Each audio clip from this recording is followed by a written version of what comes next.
Anatoly Yunitsky's article SpaceWay program as the only possible scenario to save the earthly technocratic civilization from extinction and death, performed by Michael Kirichenko. The humankind has no experience in the industrial development of the near-Earth space. Now, what should the space industry be like? What are its functions, volumes, and types of products to be produced? Where will these products be mainly consumed, in space or on the Earth? There could be asked a lot of questions, and people could not give clear answers today. Any answer can be right and wrong at the same time. Everything will depend on those particular ways of development to be selected by the Earth's civilization in the future during the large-scale space exploration.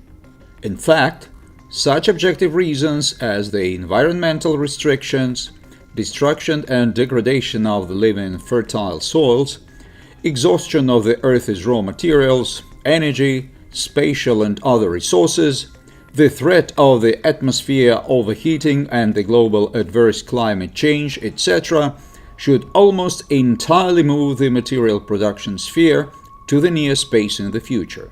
At the same time, the humankind as a biological species, like any other species of living organisms on our planet, is the product of 4 billion years evolution in the unique and special terrestrial conditions. We ideally fit the Earth's gravity, the magnetic and electric fields of the Earth, air saturated with phytoncides from the flowering plants, the spring water containing the trace elements we need, life-giving foods grown on fertile soil, which is the immune system of the terrestrial biosphere, and still many other things we don't even suspect, but without which we cannot exist not only today, but also in the foreseeable future. Nowhere in the immense universe, including the Moon and Mars, there can be no more suitable conditions for us, the Earthlings, than on our beautiful blue planet. Therefore, the main consumer of the future space industry products will be located on the Earth.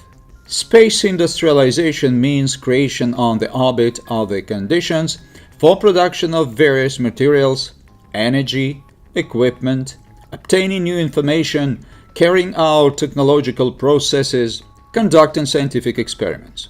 Therefore, a significant freight traffic is inevitable between the consumer of the material products, the humanity living on the Earth, and the production of these products placed on the near-Earth orbit. Since a person is primarily material, his consumption of the products for his own life necessities, food, water, air, etc., and of the industrial goods rising the comfort level of his existence, telephone, computer, TV, refrigerator, car, etc., depends on his ergonomics. It is geocosmic cargo traffic that will determine the pace of development of the space industry for the benefit of the Earth's civilization living in their home on the planet Earth, amounting to about 10 billion people by that time. It's like an industrial umbilical cord connecting a growing child with a mother. Its cross-section will determine the metabolism, energy and growth rate of the child. The mouse has a thin umbilical cord. It is thicker in a man and even more thick in an elephant. Consequently, the annual per capita consumption of the industrial products in the future should be commensurate with the mass of a person. Thus, for 10 billion people, it is at least 100 million tons per 1 year, or 10 kilograms per one person on the planet. That is why the bottleneck of the future space industrialization, when the Earth's civilization could turn into a truly space civilization, will be the transport on the route planet near space planet. Even in the most daring forecasts, such well-known geocosmic transport systems as carrier rocket, space elevator, electromagnetic gun, etc., are capable of transporting only a few thousand tons of cargo per year, or less than 1 gram of space production per an inhabitant of the planet, which is 4 times less than required. If we were a civilization of micro-Lilliputs and weighed within 1 gram, Such transportation capacity would suit us perfectly. However, it is unacceptable for the technocratic civilization of the Earth type, which smelts today about 2 billion tons per year of only the basic metals – iron, copper, and aluminium. If solutions to this problem are not found in the nearest future, our Earth's technocratic civilization will face the fate of the mold in the Petri dish. It will die after having eaten all the limited resources and having poisoned the limited space with its waste products. The analysis shows that only 2 generations remain until the point of no return, when the industrial technosphere created by a man finally wins. That is, finally kills the Earth's biosphere. Today, and in the foreseeable future, the geocosmic transportation will be very expensive, at least $1 million per ton, taking into account the capital and operating costs in the most ambitious forecasts. Therefore, to implement the space industrialization program, if we rely on the existing and prospective geocosmic transport systems, an annual budget of at least $100 trillion will be required, which is unjustified and simply insane costs for the humanity, significantly exceeding the today's global GDP. These costs are actually aimed at the civilization's suicide, since almost 100% of funds will be spent on creating the tools for the large-scale destruction of the biosphere by the geocosmic transport system, which is especially evident on the example of launch vehicles, including the promising ones. The environmental harm of the rockets is worth mentioning separately, since it is the rocket vector of space industrialization and exploration of the Moon and Mars that is considered the most priority by the experts today. Although the rockets, along with the ozone holes, create ionospheric holes with a stream of high-energy particles directed to the surface of the planet, cause turbulence in the upper atmosphere, provoke powerful atmospheric cyclones, drastically reduce the atmospheric pressure at the surface of the Earth, etc., we will consider only one special question: the destruction of the ozone layer. Back in the early 80s of the last century, there was evidence that more than 60% of ozone in the ozone layer of the planet was destroyed in the process of rocket launches. A shuttle of the shuttle type in one launch, depending on the ionospheric conditions, can destroy from 10 to 40 million tons of ozone, not only because it uses ozone-extinguishing elements as fuel, nitrogen, chlorine, etc., but also because the plasma of a jet stream has a temperature of about 4,000 degrees centigrade, almost 3 times the steel melting temperature, and an outflow speed of about 4 kilometers per second, 5 times higher than the speed of a sniper rifle bullet. Thus, almost all the energy from the burning fuel in a jet engine is released into the atmosphere, and only a small part of it is spent on useful work, to lift the cargo to the height of the orbit and its acceleration to the orbital speed, the first space one for this orbit. In addition to the ozone quenching, the rocket launches also change the physical chemistry of the upper atmosphere, cause turbulence in the ionosphere, and even affect the geomagnetic field in the launch pitch plane. It is difficult to determine the complex economic damage caused to the planetary ecosystem through the traditional rocket space exploration, but a private assessment of damage only from destruction of the ozone layer of the planet can be performed. If the cost of ozone recovery is estimated not as natural, supposedly free and gratuitous, but as the technogenic methods. It is common knowledge that ozone is produced by passing air or oxygen through an ozonizer. The main factor contributing to the cost of the ozone production is electricity consumption. The best industrial ozonizers consume about 10 kilowatt-hours of energy to produce 1 kilogram of ozone. With an average world cost of electricity of about $0.1 per kilowatt-hour, the cost of electricity consumed to obtain 1 ton of ozone will be approximately $1,000. In fact, these costs will be significantly higher considering the cost of equipment and the overhead costs. Thus, in order to restore the ozone destroyed at each launch of the heavy rocket in the amount of more than 10 million tons, only the electric energy to be spent will cost $10 billion. Even if each rocket puts 100 tons of cargo into the orbit, there are currently no such launch vehicles on the market. The environmental damage of at least $100 million will be incurred per 1 ton of payload. Consequently, the minimum environmental tax on development of the near-Earth space using the launch vehicles should be at least $100 million for each ton of output cargo. And no prospective reduction in the cost of launching rockets can reduce the cost of moving a ton of cargo into the orbit below $100 million. The harm that will be even more sensible in the future which rockets bring to our common home, the planet's biosphere. No less important is the location of the future extraterrestrial industry. It should be as close as possible to the consumer, that is, to the surface of the planet, where billions of people will live. Since the industry will include a huge number of components, factories, technological platforms, power plants, residential modules, etc., the orbits of their movement should not intersect. Otherwise, given the very high cosmic movement speeds, a destructive chain reaction of the entire system, the domino principle, may occur, which will cause death of thousands, if not millions, of people serving the space industry. Avoidance of such a catastrophe, which probability is not equal to zero, even with the most advanced control system, can only be reached by locating the space industry in the equatorial plane of the planet. In case of such location of the circular orbits, the velocity vectors of the cosmic bodies, being at an arbitrary time on the same vertical, are parallel to each other, regardless of the height of the orbit. In this case, the difference in absolute speeds of movement in the neighboring orbits is the smaller, the closer they are to each other. Therefore, here we can talk not about the possibility of collisions of the vehicles, for example in case of emergency, but about their contacting each other.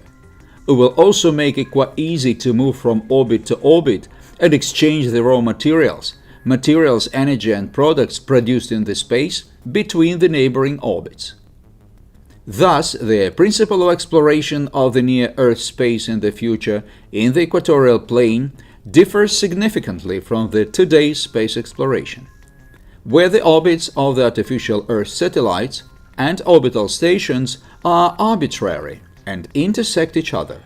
Thus, the principle of exploration of the near-Earth space in the future in the equatorial plane differs significantly from the today's space exploration, where the orbits of the artificial Earth satellites and orbital stations are arbitrary and intersect each other. We are located on the planet in a gravitational potential well from which we can get out, either by rising to the infinity or by flying out of it with the first cosmic velocity, equal to 7,919 meters per second, and not vertically up, by going to a circular orbit.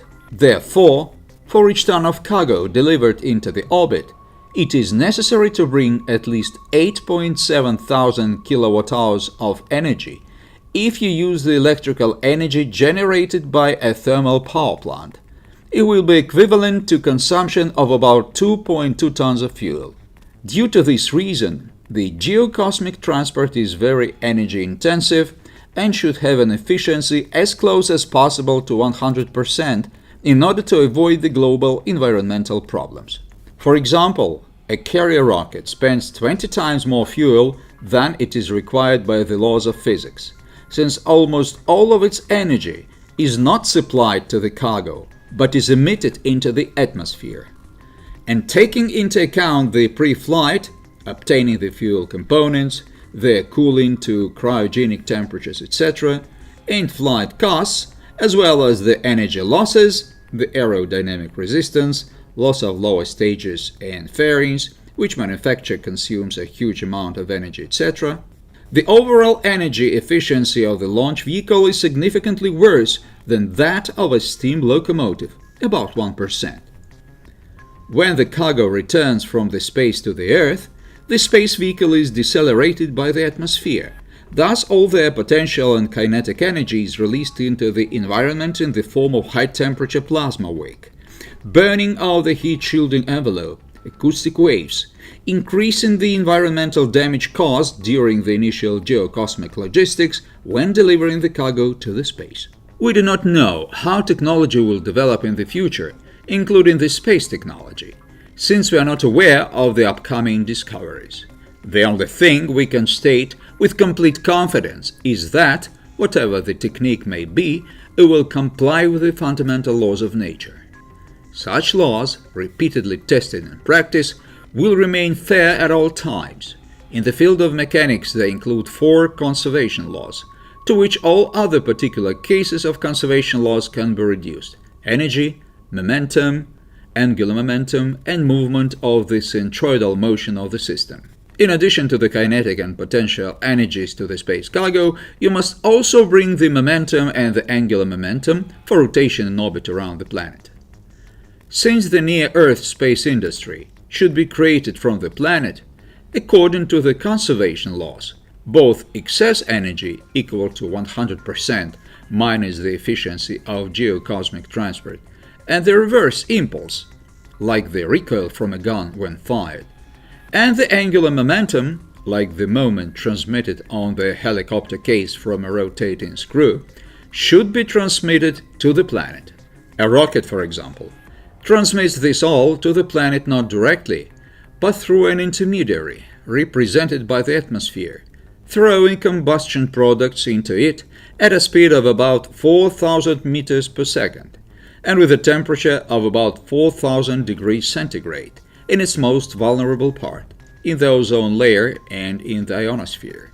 This causes turbulence, atmospheric and ionospheric vortices, and each time a rocket is launched, it leads to formation of ozone and ionospheric holes equal to the size of the territory of France. Many flaws of the rocket are caused not only by the ultra-high temperatures and jet flow rate, but also by the required ultra-high engine power, about 1 million kilowatts per ton of cargo. Imagine, for example, how much would a regular passenger car with an engine not with a power of 100 kilowatts but 1 million kilowatt cost. Imagine, for example, how much would a regular passenger car with an engine not with a power of 100 kilowatts but 1 million kilowatts cost. But the power of jet engines and acceleration, 30 to 50 meters per square second and more, could be significantly reduced to 1.5 meters per square second, which is acceptable for an ordinary passenger as well as in the traditional land transport. If it were possible to increase their effective operation period from 4-6 minutes to 120-150 minutes. However, this unfortunately cannot be done, because according to the laws of physics, the jet thrust would decrease with a decrease in the intensity of fuel burning, which during the flight should always exceed the starting weight. Thus, all rocket fuel would burn and the rocket would stand on the starting table without even moving. Thus, the basic conditions and requirements for space industrialization and geocosmic transport are as follows. The space industry should be placed in low circular orbits in the equatorial plane. The geocosmic transport should be designed not as a fixed structure, but as an aircraft. The geocosmic transport should be as environmentally friendly, self-supporting, the principle of Baron Münchhausen, working only on the internal forces of the system, without any mechanical and energy interaction with the environment in the process of geocosmic transportation. The theoretical efficiency of geocosmic transport should be close to 100%, ensuring cargo flows to the extent of the millions and in the future the billions of tons of cargo per year. The possibility to recover potential and kinetic excess energy of the space products during their delivery from space to Earth. The use of clean energy to enter the space, electric energy. The geocosmic transport in the process of geocosmic transportation should transmit momentum, angular momentum and energy, directly to the solid Earth's crust, without including the planet's atmosphere in the mechanical chain. The power of the geocosmic transport engine in terms of 1 ton of cargo should be relatively low, not more than 100 kilowatts as in a passenger electric car. Acceleration boost for passengers and cargo should be comfortable and should not exceed 1.5 meters per square second, for which purpose the time to go into orbit and obtain the first space velocity should be at least 2 hours. All the above 10 basic requirements are met by only one engineering solution, which is the General Planetary Vehicle, GPV, which is a self-supporting aircraft covering the planet in the equatorial plane. The peculiarity of the GPV operation is that the spacewalk is carried out by increasing the diameter of its ring by 1.57% when lifting every 100 kilometers, and reaching at the calculated height, with passengers and cargo, the peripheral velocity of the body equal to the first space velocity.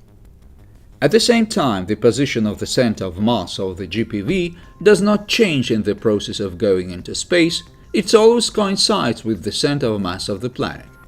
Therefore, the regular movement, rising to a height and receiving the first space velocity at a given height, can be carried out only by the internal forces of the system, without any significant interaction with the environment.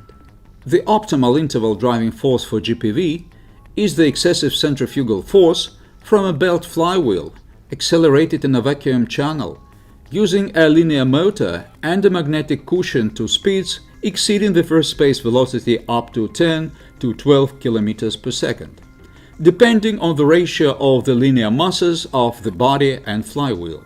This is not a very high speed.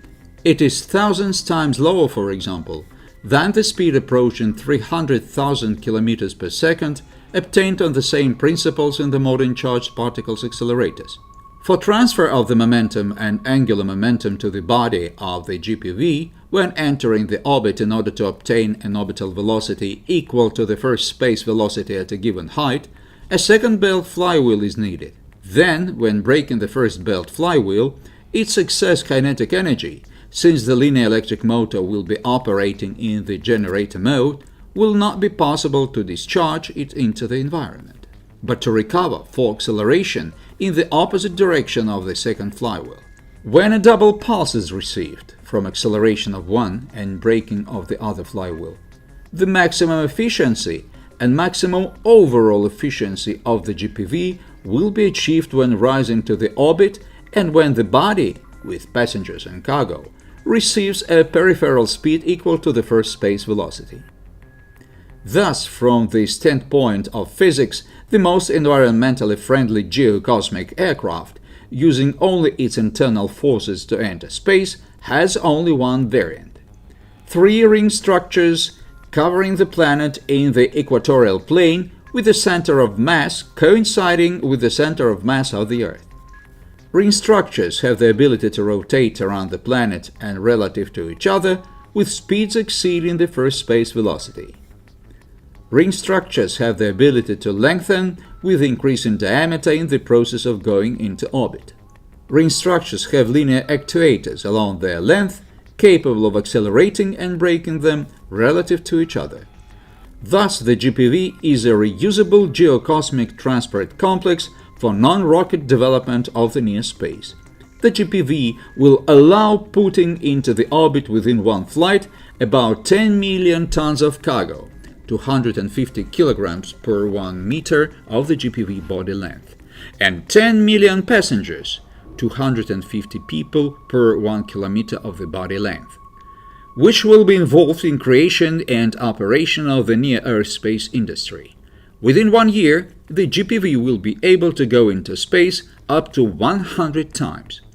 It will take the modern world rocket and space industry, in which trillions of dollars have already been invested, about 1 million years to achieve what a GPV can do within 1 year. At the same time, the cost of delivering each ton of payload to the orbit will be thousands times lower than that of the modern launch vehicles, less than $1,000 per ton. The environmentally friendly GPV, operating exclusively on electric energy, will allow realizing industrialization of the near space. To do this, it will be necessary to close all the industrial production that is harmful to the Earth's biosphere on the planet, creating them again in the near-Earth orbit on new principles that are environmentally friendly for the space. This step will open access to fundamentally new industrial technologies through the use of unique space capabilities not available on the Earth: weightlessness, high vacuum, ultra-low and ultra-high temperatures, inexhaustible sources of energy and resources, including mineral and spatial ones. Big opportunities are opening up in the field of information and energy communications. Bringing the industry out of the planet will radically improve our common living environment, our common home, the biosphere of the planet Earth, especially in the industrialized regions, without any restrictions on production growth. Almost all engineering solutions used in the project are widely known, tested in practice, and are currently implemented in the industry. The project budget will be about $2.5 trillion. This is not that much, given the annual military budget of the United States today is almost $700 billion. At the same time, the technological base for construction of the launch flyover will be the SkyWay systems, which will make it possible to make profit from the project at the initial stages of its implementation by transporting passengers and cargo on the surface of the planet. Humanity has all the opportunities for implementation of the most ambitious project in the entire history of civilization. For example, about 100 million tons of metal, today the same amount of steel is smelted on the planet in less than 3 weeks, and about 10 million cubic meters of reinforced concrete, approximately the same amount of concrete, is laid in a single dam of the Sayano-Shushenskaya hydropower plant. Implementation of the GPV project into the world power grid means about 1 million kilowatts, 2.5 kilowatts per linear meter of length, or 10 kilowatts per 1 ton of cargo, which is less than 2% of the installed net power of power plants in the world, and is equal to the power of one launch vehicle, capable to lift into the space less than 100 tons with one flight, and not 10 million tons of cargo like the GPV. The linear city with millions of workplaces built along the GPV flyover, including across the oceans with such skyway transport and infrastructure complexes as urban up to 150 km per hour, high speed up to 500 km per hour, and hyperspeed up to 1,250 km per hour will allow the commercialization of the SpaceWay program to begin even before the terrestrial industry is put into space. String roads today are able to earn money. People can build residence and develop business around them. The new environmentally friendly transport will make life even more attractive in the area of transport accessibility. The string transport and infrastructure complexes will give an impulse to the development of their previously undeveloped lands. Thanks to the skyway flyovers, the lines of modern information communications, electricity, water supply and fertile soil, and later on the space production will reach the most remote corners of the planet. Life will appear around them, and the deserts will gradually disappear from the surface of the planet. Accommodation in the mountains and on the sea shelf will be more prestigious than, for example, the one in New York or Paris. The human and nature will finally be in harmony with each other. Besides this, the research and development work on the GPV will be carried out, which will require about 5% of the total project investment. Generally, it will take at least a couple of decades to solve all the engineering problems. Despite the fact that the work has been going on for many decades, the implementation of this large-scale project is hardly possible only using the efforts of the team created by the engineer and author of the GPV, Anatoly Yunitsky, more than 30 years ago. We believe that such global geocosmic program, with common goals and objectives, will unite all countries of the world, will attract them to finance this super-ambitious project designed to save the humanity. Due to its technical features, the project will directly affect the territory of dozens of countries, mainly located along the equator. And due to the political and economic reasons, the whole world. The GPV and the industrial necklace around the Earth will become an indispensable platform for advanced exploration of the deep space by reusable space vehicles, and a security circuit to prevent the space threats, including the meteoritic ones.